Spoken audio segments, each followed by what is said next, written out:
we explore how the Queen has managed some of her greatest trials and tribulations. Anything that could go wrong did go wrong. It was like slap, slap, slap across the face of the royal family. From scandal and disaster... The flames seem to be 200 feet high. She's standing there, this small figure in a raincoat. You could see it in her face. The emotion was palpable. To tragedy and murder. My brother and I were at the castle, and we actually heard the bomb go off. We were to smithereens. And of course, there was nothing left. And find out what it takes to be Queen when your family and the nation are tested to the limit. She is. She's getting out of the car. Nobody knew what the reaction was going to be. It was a very dangerous time for the royal family. Being queen, being monarch. Grenfell Tower, June 2017. The worst residential fire in the UK since World War II. 72 people were killed. Dozens more were injured.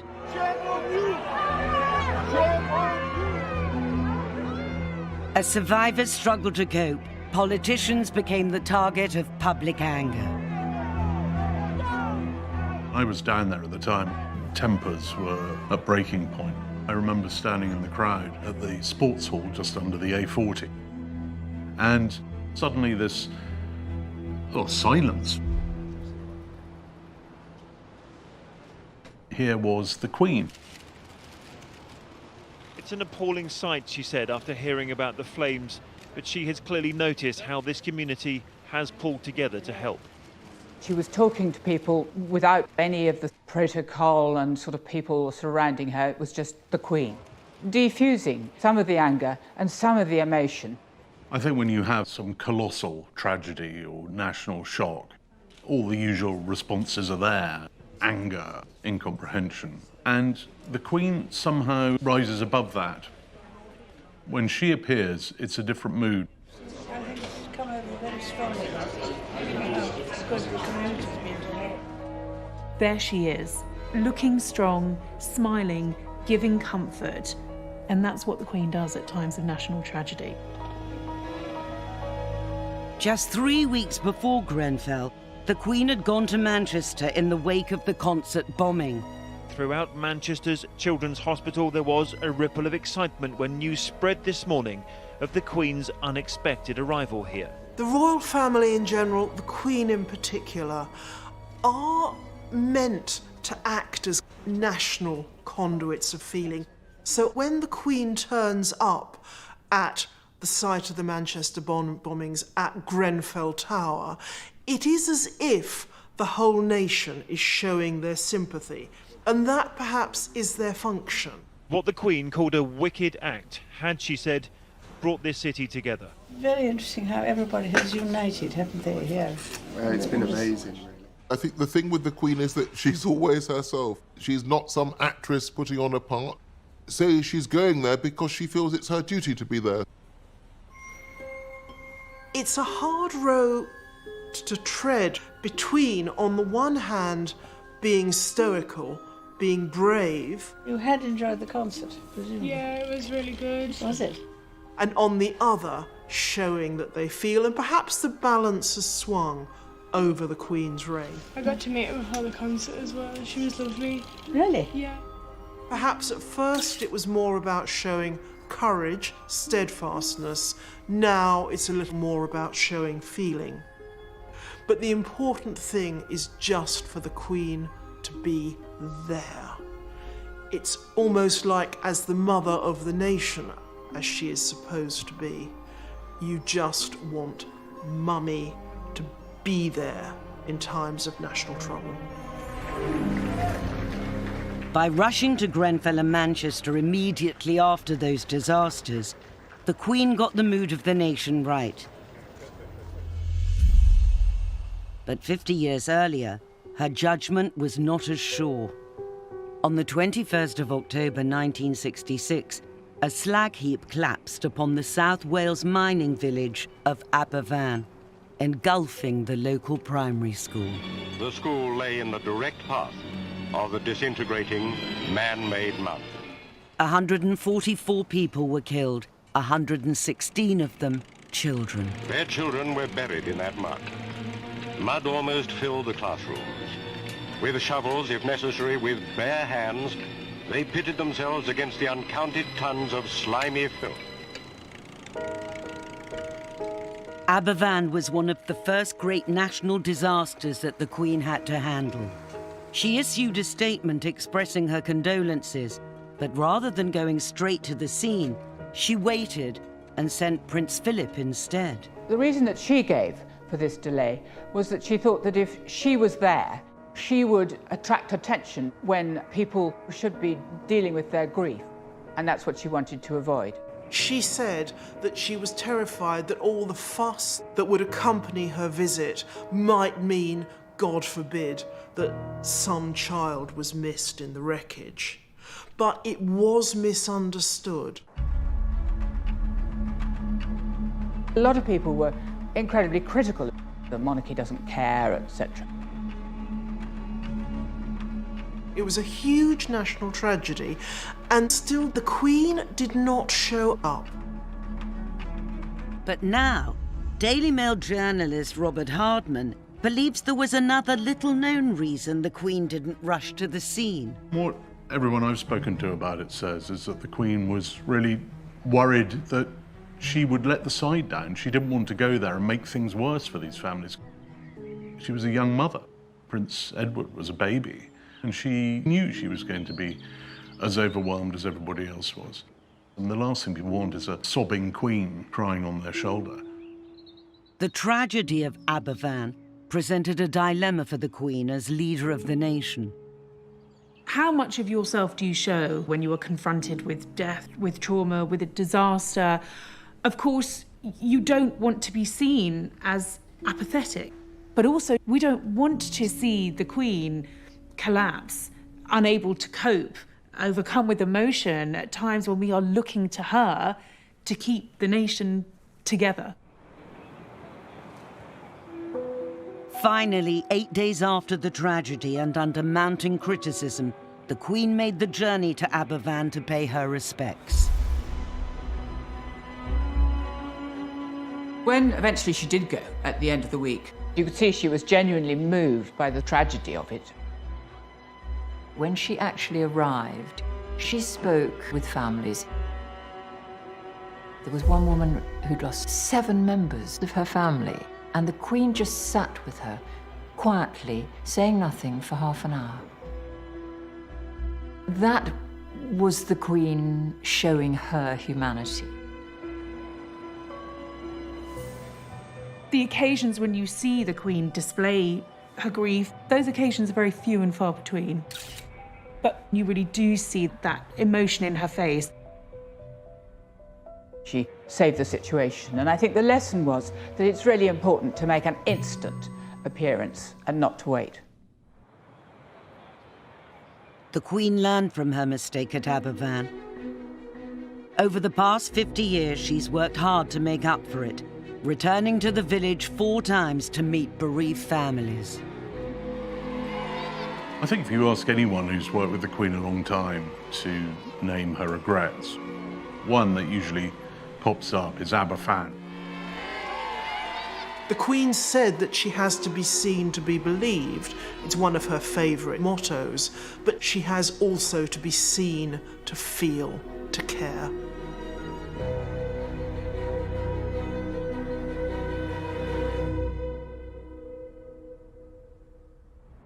But 13 years after Aberfan, the Queen would again be tested by tragedy, and this time it would strike at the heart of her own family. The bomb was placed in the decking just under here. We saw the police rush back. There was utter mayhem.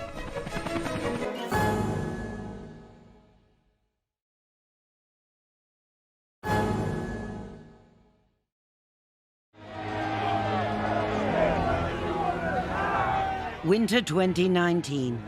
Britain is bitterly divided by the Brexit crisis. On the 24th of January, the Queen makes a telling speech, to the Sandringham branch of the Women's Institute that's read as an allusion to Brexit.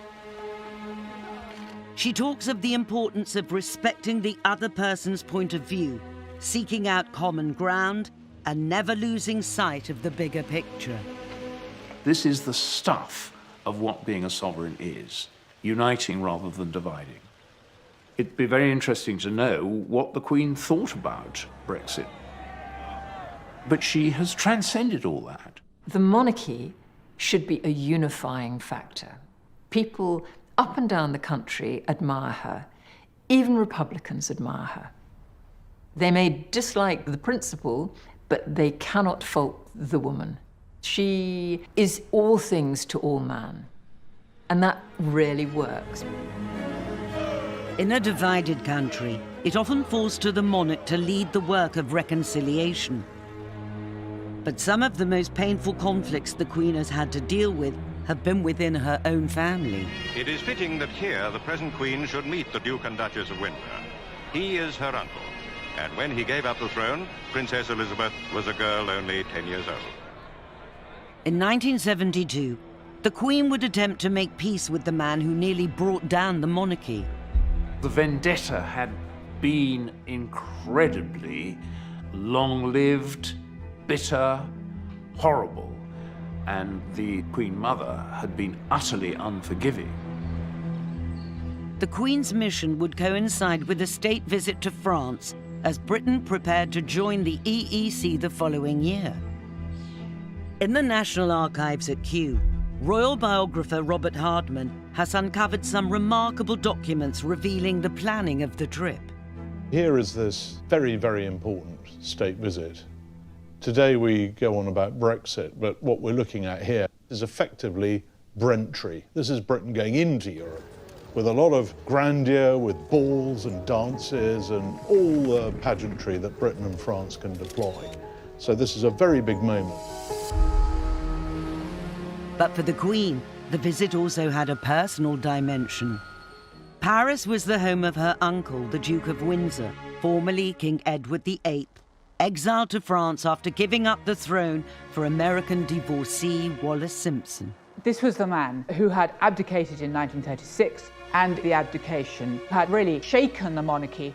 It was a dereliction of duty. It was the worst thing for the monarchy in the 20th century. And it had defined and shadowed the reign of the Queen.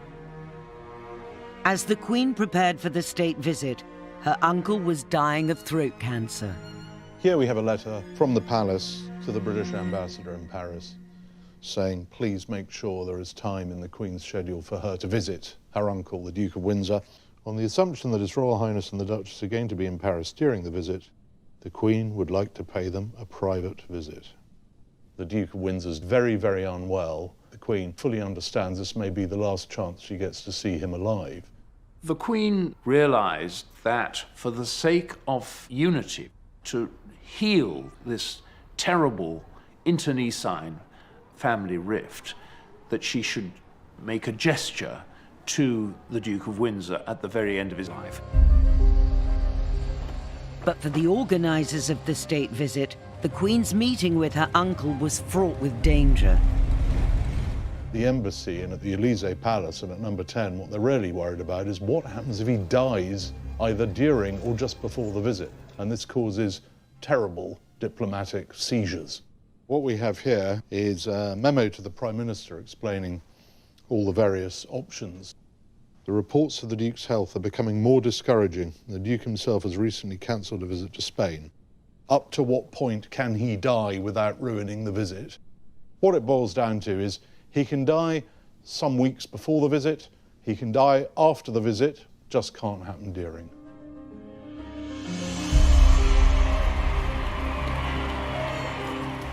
Finally, on the 18th of May 1972, the Queen, together with Prince Philip and Prince Charles, arrived at her uncle's home in the west of Paris and was ushered upstairs to the Duke's private sitting room.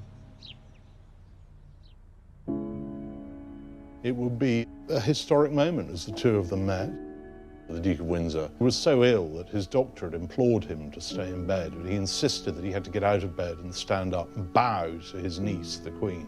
He even put on a blazer over his pyjamas so that he looked smart for the occasion. And it took all his strength to do that. There he was with tubes sticking into his neck, and he got up and he bowed to her. And it was a most moving moment, really, because he had been bitterly hostile to George VI, her father, whom she had adored. It was, by all accounts, a very emotional moment. The Queen was seen to dab her eyes as she left because she knew that was the last she was going to see of her uncle.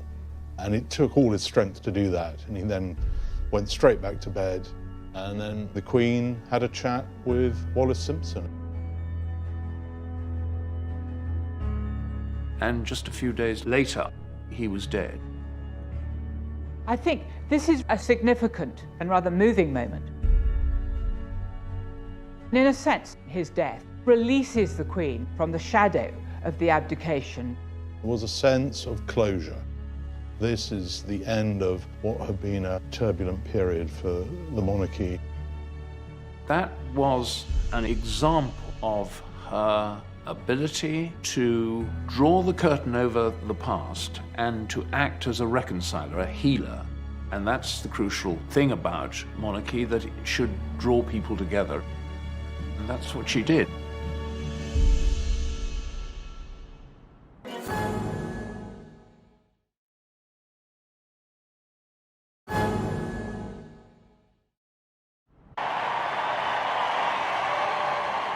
Over the course of her reign, the Queen has acted as a unifying force for the nation. But 40 years after her truce with her uncle, the Queen would be called upon to perform an even more demanding gesture of reconciliation, making peace with a man who had overseen the murder of one of her closest relatives. Lord Mountbatten was Prince Philip's uncle, and also a very key player in the political, military, social life of the nation. And he was very close to the royal family. He was, after all, great uncle to Prince Charles, who worshipped him. Every August, however, Mountbatten was off the royal scene, gathering with his immediate family at their summer holiday home, Classiebawn Castle in the northwest of Ireland. The whole coast was so remote, quiet. It was blissful. It was one of the most enchanting places in the world. William Evans was Mountbatten's valet for 10 years and remembers his boss's love for the castle and its location. First morning of the holiday, he couldn't wait to get out to sea. Every second that we had was spent out lobster fishing. Shadow 5, my grandfather's fishing boat, was incredibly simple. There were no frills whatsoever, and he loved it.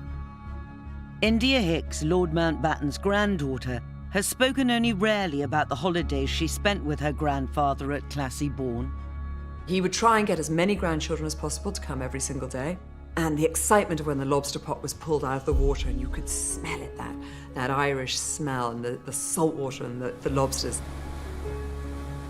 But idyllic Classiebawn is just 18 miles from the border with Northern Ireland, and in 1979 the Troubles were at their height. It is extraordinary that just when tension and violence were at their most acute, Mountbatten still did his summer holiday in Ireland. All the family tried their best, but there was no way they would stop him going to Classiebawn. August the 27th, 1979 was a glorious day. Mountbatten and his extended family, including his daughter and twin grandsons, set out on Shadow 5. But just as they reached open water, tragedy struck. My brother and I were up the castle, and we actually heard the bomb go off. We saw the police rush back for their binoculars. There was utter mayhem. The bomb was placed in the decking just under here, which is just close to where the steering wheel is. This is exactly as the Shadow 5 would have been coming out of the Black Rocks. Lord Mountbatten's on the wheel. And up above is the coast road, where the terrorists were waiting to remotely control the bomb, blew it to smithereens. Of course, there was nothing left. Lord Mountbatten, one of his twin grandsons, 14-year-old Nicholas Knatchbull, and a 15-year-old crew member, Paul Maxwell, were killed. Another passenger, the Dowager Lady Brabourne, died the next day in hospital. It would be hard to define a more cowardly attack in the annals of high-profile terrorism than to blow up a grandfather with his children out fishing on holiday. The Queen was at Balmoral when she received the news of Mountbatten's death. The twin who was not killed later came up to Balmoral, and he arrived late at night and the whole house was shut up, and the Queen rushes down the corridor to greet him, to sort of, enfold him, if you like. And that's a side of the Queen we don't often see. Mountbatten's death hit the royal family really hard. I mean, he was very close, particularly to Prince Charles and to the Queen.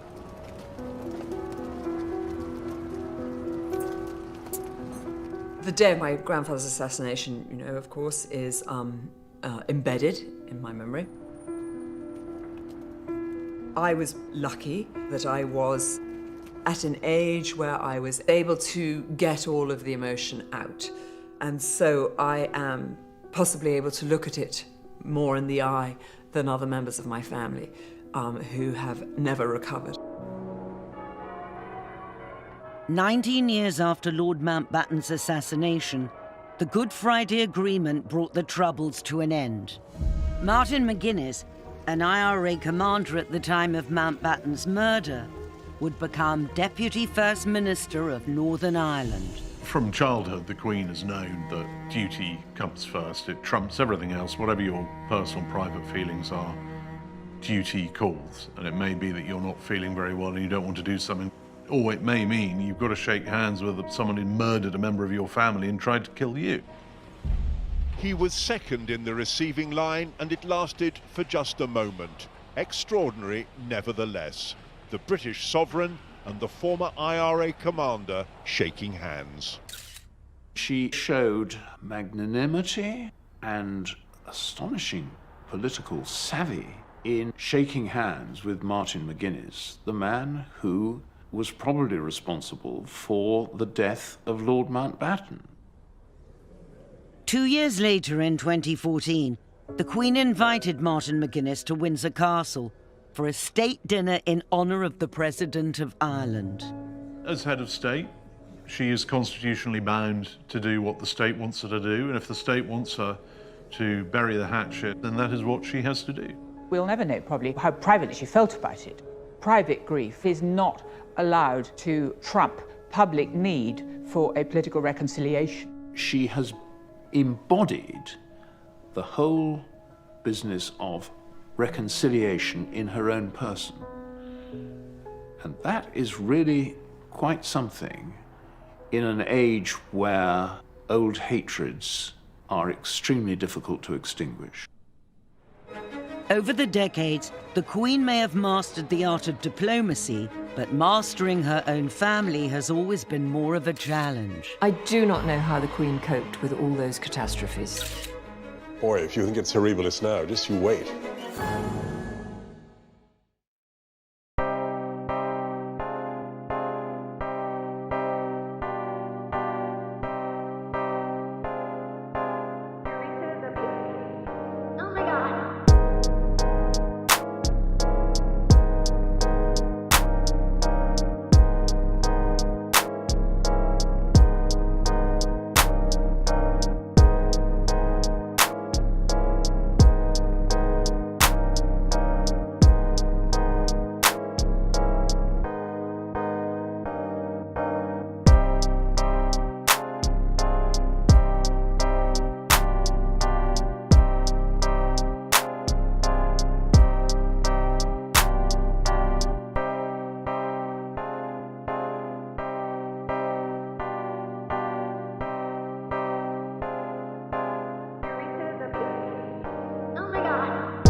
1992 should have been a year of celebration, marking 40 years since Elizabeth became Queen. Instead, it would become one of the most challenging years of her reign, when her skills as monarch and mother would be tested to the limit. 1992 was extraordinary. It was month after month, every month, a different scandal. It started in January, those pictures of Fergie and Steve Wyatt. Anne and Mark Phillips announced that they were to divorce. Divorce? Very mirror. Never been mentioned. Then there was the tour of India that was supposed to mark a reconciliation, and instead we saw Diana photographed ostentatiously alone. Andrew and Fergie split up. She's been accused of extravagance, bad taste, and an over-exuberant manner. The Squidgygate tapes, late-night conversation between Diana and her lover, recorded and broadcast to the nation. It was like slap, slap, slap across the face of the royal family. I mean, it just didn't stop. And the paparazzi were out there trying to get the photographs to go with all these stories. Fergie is photographed having her toes kissed by her financial advisor. Papers say the pictures show the truth about his relationship with the Duchess. What is your exact relationship with the Duchess of York? Could you tell me that, please? And they were all at Balmoral when the news broke. And the Queen had to come down to breakfast and see them all reading the papers. Some of the stories were really things you wouldn't have wanted to discuss much with your own family, let alone with the head of state. The Queen herself is reported to have said to a friend, "Where did I go wrong?" One event did more than any other to shatter the picture-perfect image of the royal family: a biography of Princess Diana by journalist Andrew Morton. There was a huge build-up to the Andrew Morton book, and I had an idea of what was coming, but not quite sure what the scale of it was going to be. We were told to batten down the hatches and try and deal with it as best you can. But how do you deal with something that is there in print? The book contained astonishing, intimate revelations about Diana's married life. Diana had spoken via an intermediary to Andrew Morton about the horrors of her marriage, about the coldness of the royal family, about everything that you would never, ever in a million years expect a princess to talk about. It went crazy. It was in Parliament. It was discussed in every television programme. Here were stories about Diana throwing herself down a flight of stairs in front of the Queen Mother, about bulimia, about unfaithfulness in the marriage. Royal advisors love to control as much as they can. Suddenly, here was evidence of a total loss of control. That was the real earthquake behind Morton. The problem that the Queen faced was that the younger generations of royals were not adhering to these high standards that she herself had set, and therefore she was being undermined. In the 1980s and 90s, managing the succession of family scandals would become one of the Queen's biggest tests of judgment. The Queen's style has been laissez-faire. Sometimes I thought too laissez-faire. There were many times when I was working for Princess Diana when I wished that the Queen would intervene more. And I think there were times when a bit more direction from above could have produced a much happier result. Sir Martin Charteris, who was her private secretary, said that the Queen could judge when things were going badly, and she worked to try and put them right. Not so good in taking initiatives, in doing something new. The Queen may have taken a hands-off approach to her family troubles, but later in 1992, she would face a disaster where she could do little more than react. I remember it was a Friday morning, and I got the call that there was a small fire at Windsor. I got a call from a local radio station at about 11:15 asking about the fire. And I said, "What fire?" And I didn't know anything about it. And I jumped in my car and got there in 35 minutes. And there were already something like 400 media outside.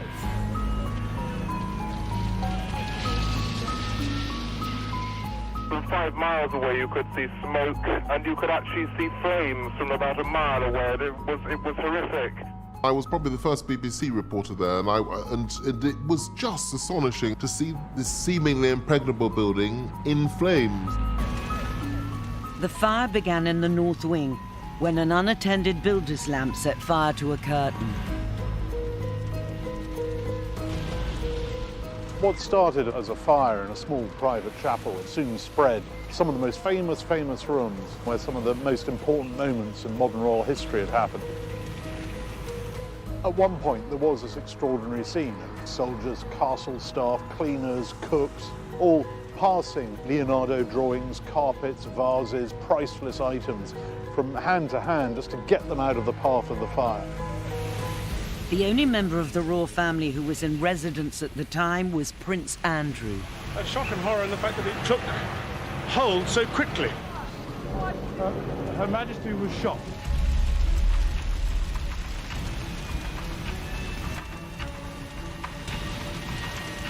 The Queen arrived to see the house which she'd grown up in, the place with so many memories, the place from which her family take their names.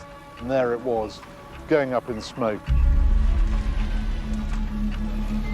At one stage you thought, well, they've dampened it down, and the next thing, the Brunswick Tower right over in the northeast corner was like a chimney with flames shooting out.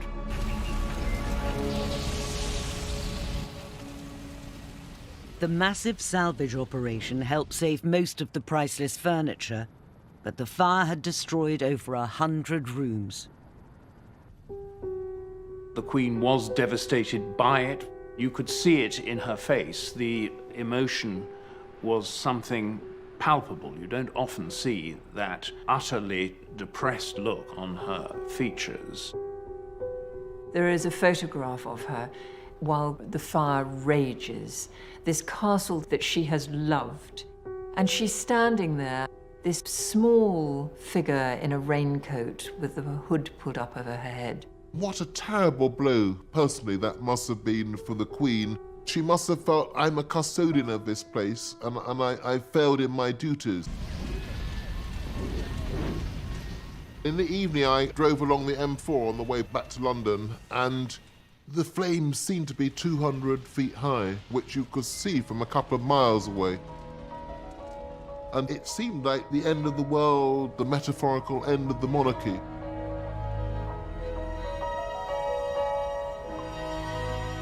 Four days after the fire, the Queen delivered a speech at the Guildhall in London. It was being made to mark her Jubilee, but at the end of a year of scandal and disaster, it became a plea for understanding. She had a very bad cold, and she'd also breathed in quite a lot of smoke. She was having some difficulty speaking, and she said to her private secretary, I think I'd really rather ask the Duke of Edinburgh if he could deliver this. And her advisor said, no, look, I think you need to make this speech. 1992 is not a year on which I shall look back with undiluted pleasure. It's a speech that's remembered for two words in particular. It has turned out to be an annus horribilis. Or to transpose it into the Sun's charming argot, one's bum year. And I think she felt those two words really summed up the year that she'd been through. I sometimes wonder how future generations will judge the events of this tumultuous year. I dare say that history will take a slightly more moderate view than that of some contemporary commentators. I think that was another rare moment where you saw the vulnerability of this woman. She may be monarch, but she is still, underneath it all, a woman who feels and hurts just as we all do. I think everybody realised, yes, of course, various members of the royal family have made mistakes, things have been done that shouldn't have been done. But that speech and that moment summed up, this is a human institution. And it did have that effect of turning things around. But 5 years later, the Queen would face an even greater tragedy that would shake the monarchy to its core. The country was desperate for some sign of grief from this royal family. I think it's disgusting that they have not appeared or said a word. It was a very dangerous time, I think, for the royal family.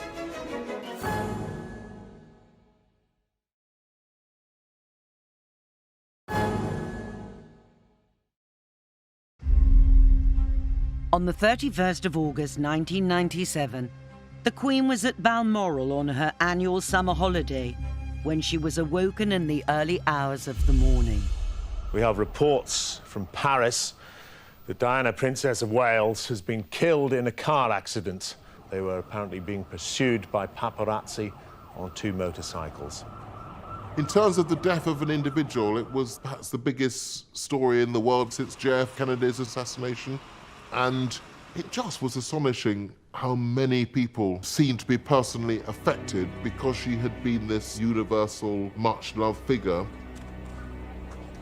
Diana's death shocked the world. But rather than rush back to London to lead the nation in grief, the Queen remained at Balmoral.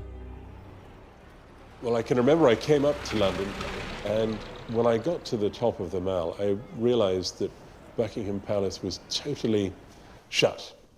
There were no lights, there was nothing. And yet all these thousands of people, very quietly, had come there, and there was nobody at home. There was no information coming out. They weren't briefing the press, they were just kind of on lockdown, there was no information. Clearly the country was desperate for some sign of grief from this royal family, who just seemed to be carrying on as normal. For the past 5 days, most of the royal family, including the Queen, have been 521 miles away at Balmoral, leaving the palace empty with no flag flying. People wanted to see the Queen. Where's our Queen? Where are you, ma'am? Where's our flag? Speak to us, ma'am. Your people need you. Show us you care. Very, very, very disgraceful, I find their behaviour. Very disgraceful. What do you think, madam? I think it's disgusting that they have not appeared or said a word. I think it's a disgrace on the whole royal family. It was a very dangerous time, I think, for the royal family. It was perhaps the single clearest moment in her reign when she and her people were at odds. But since Diana's death, the real reason for the Queen's silence has become clear. That week after Diana died, the Queen, I think probably rightly, decided to stay in Balmoral to look after the boys, because the boys were her prime concern. They were very young, 12 and 15, and they'd lost their mother in the most horrifying of circumstances. I mean, the most horrendous tragedy for any family, but to have to play it out in the public gaze. She decided to keep the family very private and put her family first. In Diana's death, you saw a tragedy hit a family. They may have been royal, but they were just a family. Prince William and Prince Harry looked uncomfortable in front of the cameras, but this was their first opportunity to read for themselves the touching messages left for them by a grieving public. I think that outpouring of grief and shock took the royal family hugely by surprise. Certainly, I think the Queen was quite shocked and didn't really know how to deal with it. More than any other tragedy of the Queen's reign, the death of Diana was a conflict between her two roles. On the one hand, there's the public grief, and the Queen is expected to lead that. And on the other hand, a really terrible, traumatic tragedy for her as a private individual. And these two things meet in a way that they hadn't met before in her reign. Finally, 5 days after Diana's death, and as public anger was reaching boiling point, the Queen returned to London. There we see the Queen leaving Northolt now Airport on the way down from Balmoral. To me, the most significant turning point of the Queen's reign, and I was there covering it for the BBC Live, was the day that she returned from Scotland. Wesley, what is the mood outside Buckingham Palace at the moment? It's extremely sombre mood and a very sombre scene. That there are literally thousands of people here.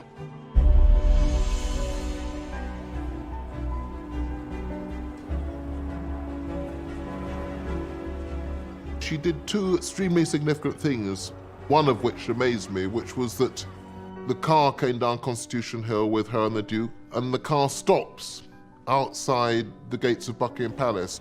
Looks as though the Queen is about to... She's getting out of the car, Wes, and is going to talk to people. It's extremely unusual. This is almost unprecedented. I think perhaps the last time that the Queen was among her people outside the palace was the day the war in Europe ended.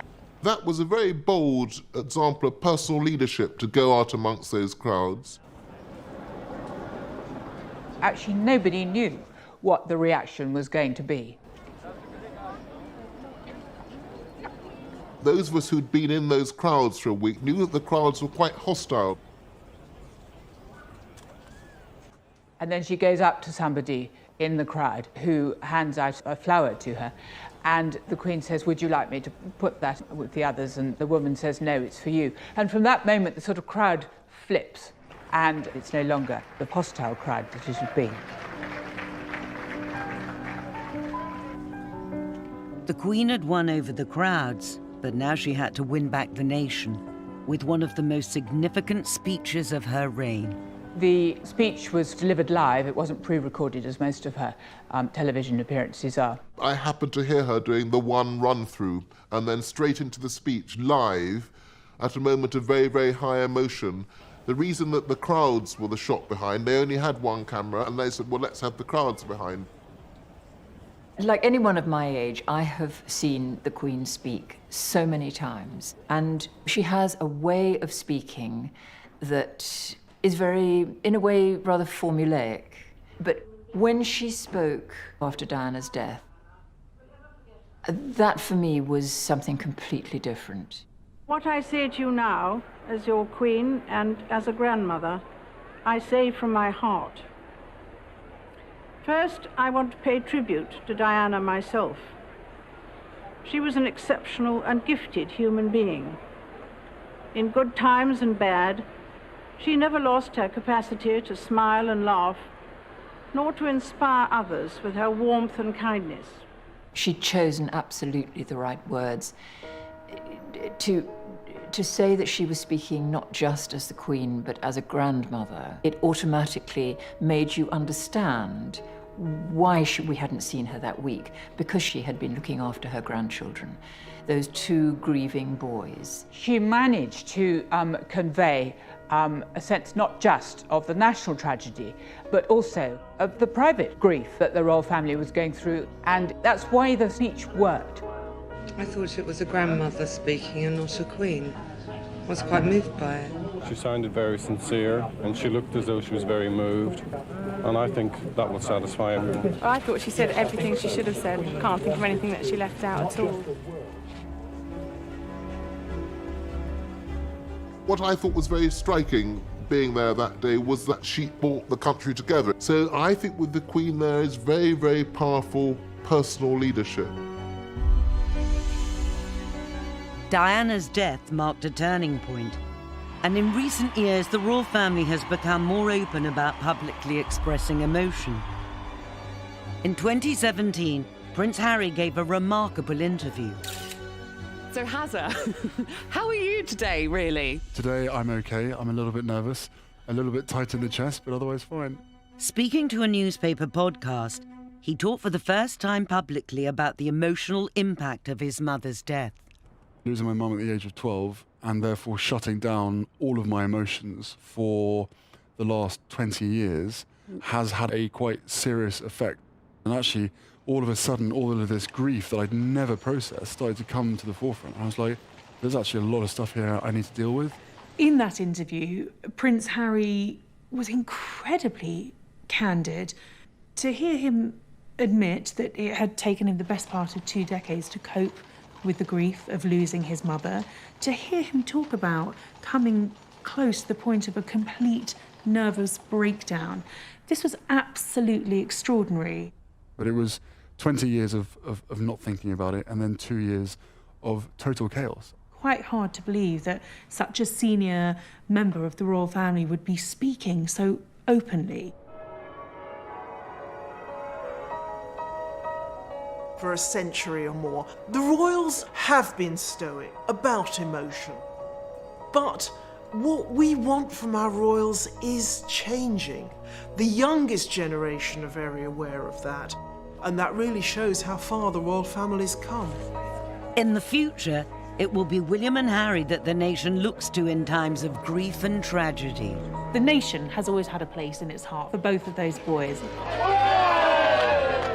Having gone through such a personal tragedy, I think that resonated with people.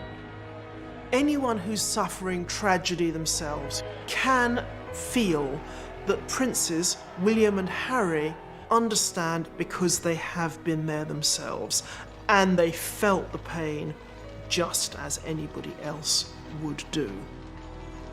I think William and Harry both inherit different qualities from different family members.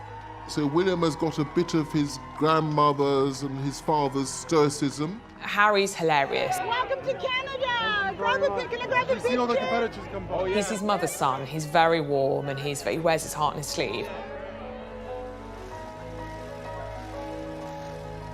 The Queen and members of the royal family are part of an institution that was going long before they arrived in the world and will still be there long after they've left the world. And I think that gives them a very unique perspective on the things that go wrong in life. I think you could do a lot worse than those 4 youngsters leading the new generation.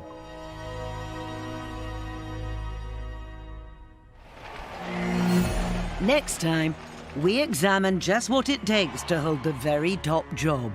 She's got a great personality, very much a character. The Queen's discretion is her secret weapon. She very, very, very seldom puts a foot wrong. The Queen puts up with many different people, but Ceausescu was too much for her. She made it quite plain. She's always going to be the most important person in a room, but she doesn't have a sense of importance. One of her favourite jokes is if a phone goes off, she says, "Oh, that must be somebody very important."